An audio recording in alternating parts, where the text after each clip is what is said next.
So I've been wanting to make a video about this custom build ramp I made for my transit van for a while now, but I wasn't making YouTube videos back when I made this ramp, and then lumber prices went nuts, so it kind of ruined the possibility of a nice title, and really made it not cost effective to mess with, even for a person to build.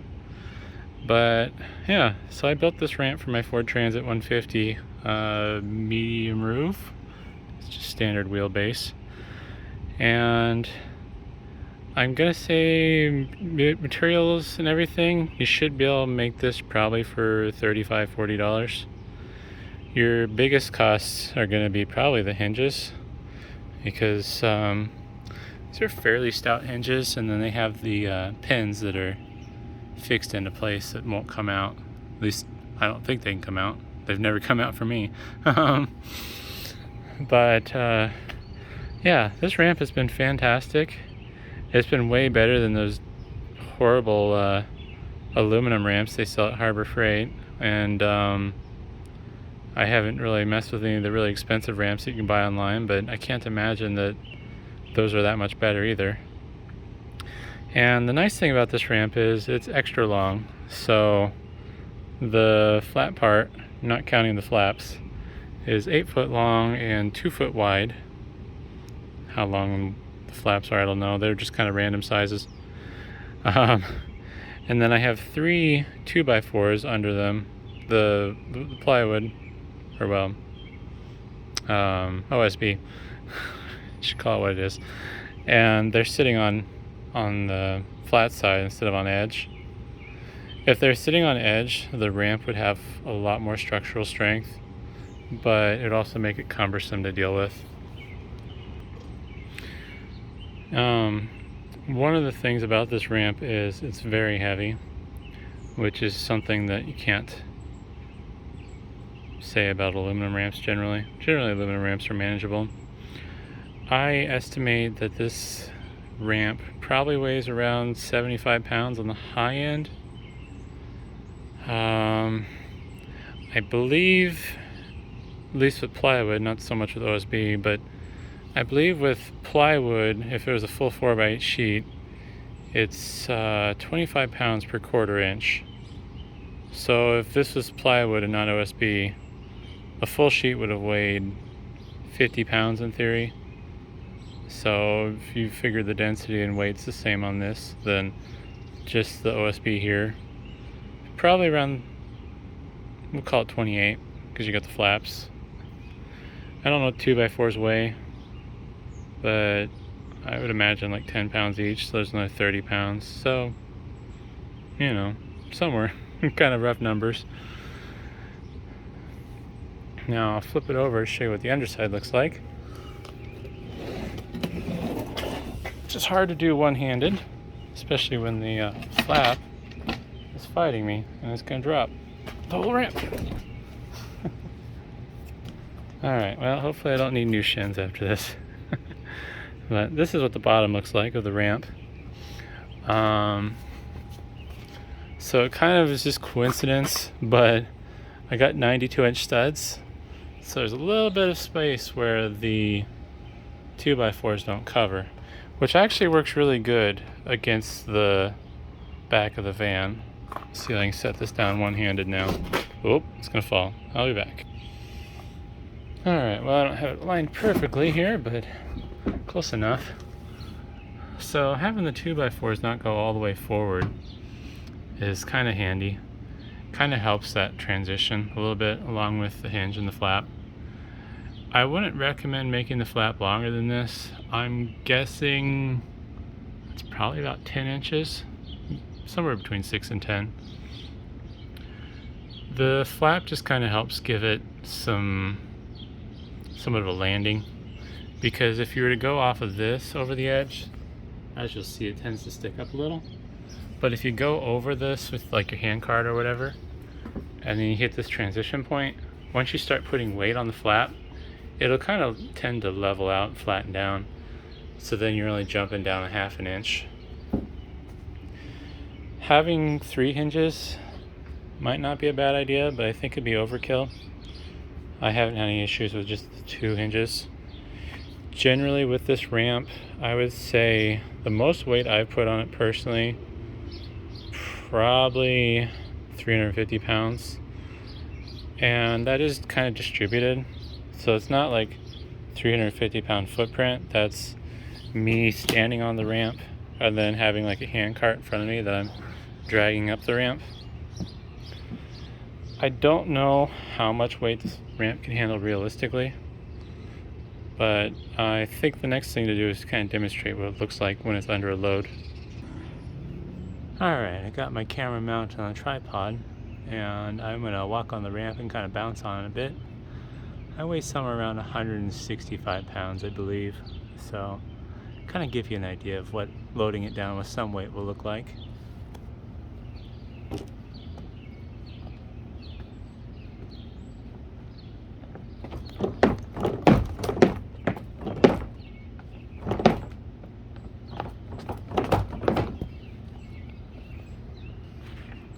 So as you saw there, I kind of just walked up and down it and jumped on it a few times.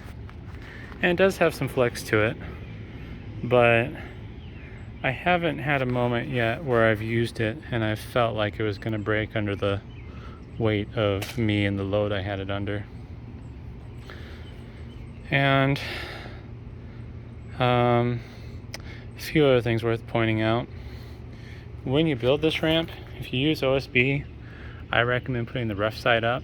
You don't want to put the smooth side up because even with the rough side, sometimes it can be tricky to get enough traction to have a controlled ascent or descent on the ramp. I think it would be better if you put grip tape on it, but this is more of a cheap budget item. Because I'm guessing, if you wanted to go really fancy, you can probably just buy a really nice aluminum ramp. If I have time, some of the improvements I'd like to do to this are, I would like to make this a bifold. So I'd like to cut it down the middle, put hinges there, and then have it so I can fold it in half. Another thing that I think would be nice is if these flaps, when they're being folded up for transport, if they had magnets to hold them shut or some sort of mechanism. I'm thinking magnets would be the easiest though, because I could take some like old hard drive magnets and then screw them to the edge and then maybe put a steel plate and then just flip it shut and transport it that way. Another thing that I think a person could do if they wanted to make the ramp be able to handle more weight but without like bulking it up really crazy, is somewhere in the middle point.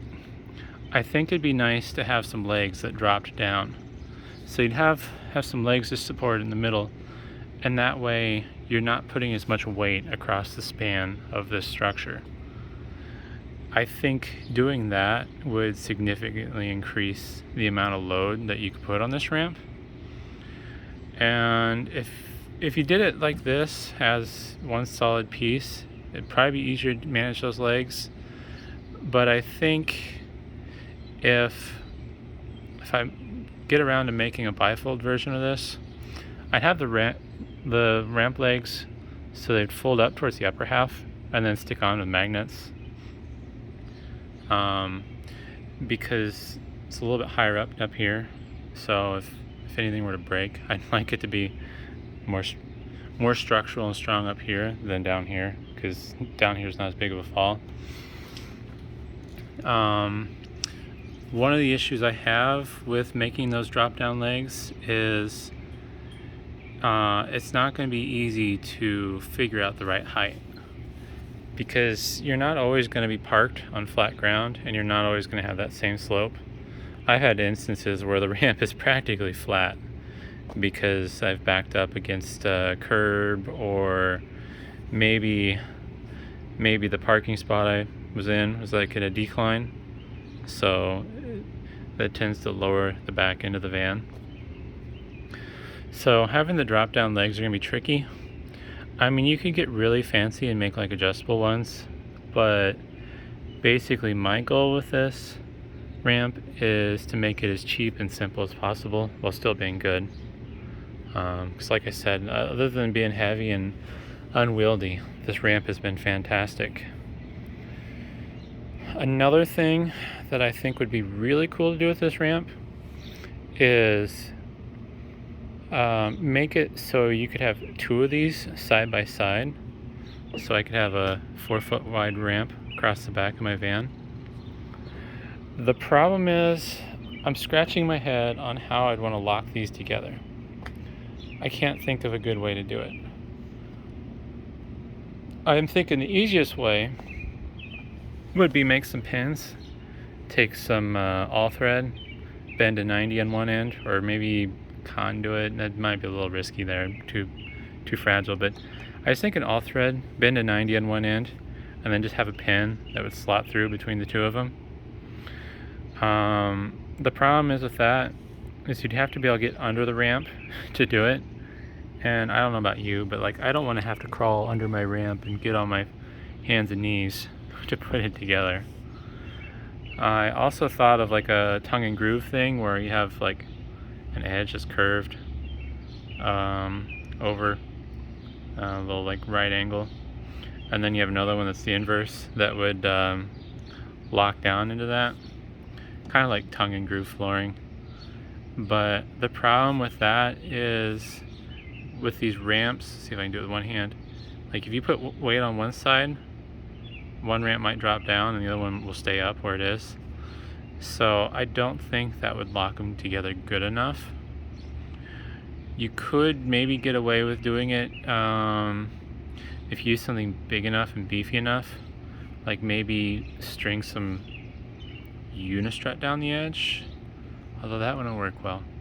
It'd be nice if you could mount unistrut on the side where the U shape is pointing up and not sideways, and then have the other side of the ramp pointing down. But I don't know, that's kind of tricky. Plus I was thinking if you could make the ramp long enough as a bifold, like maybe get it up to 10 foot long, it might be able to get to the point where a couple people could push a pallet and a pallet jack up. Although I'm not 100% certain like what the weight limitations of this would be. I think if you were to design this with the 2x4s on edge and have the three of them per 2 foot wide section, you probably could get away with it, especially with some drop down legs in the middle. But yeah, those are just some of my thoughts. And I don't know, if you have any suggestions, I guess let me know. I don't think I'm going to be getting around to this anytime soon, just because I haven't needed it in a while. And I haven't really been using my van much, just because it hasn't really been anything to pick up. But if you have any tips, ideas, or suggestions, let me know. But otherwise, hopefully this is helpful. I've really liked this ramp otherwise. But thanks for watching.